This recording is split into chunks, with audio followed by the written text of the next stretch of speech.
আমি যখন রাস্তা দিয়ে যাই, আমি আজ পর্যন্ত এখনো হয়নি কোনোদিন আমি গাড়িতে ঘুমিয়ে পড়েছি। আমি রাস্তায় একটা লোক থাকলেও চেষ্টা করি তাকে নমস্কার করবার। সে আমার বিরুদ্ধে হতে পারে, সে আমার পক্ষে হতে পারে, আমাকে গালি দিতে পারে, আমাকে স্বীকার নাও করতে পারে, তাতে আমার কোনো যায় আসে না। অনেক গালাগালি সারা জীবন খেয়েছি, আমি এর জন্য এসবে বিশ্বাস করি না। গালাগালি দেওয়ার অধিকার তার আছে, দিক, সহ্য করে অধিকার আমার আছে, আমি করব।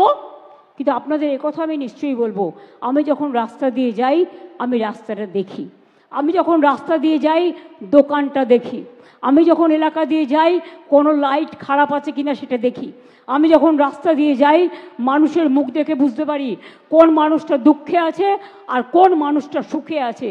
আমি যখন রাস্তা দিয়ে যাই মা বোনেদের উল্লাসিত হাসি আমাকে পল্লবিত করে, আমাকে সুশোভিত করে, আমাকে বিকশিত করে, আমাকে উৎসাহিত করে। আমি তাদের জন্য আমি খুব গর্ববোধ করি।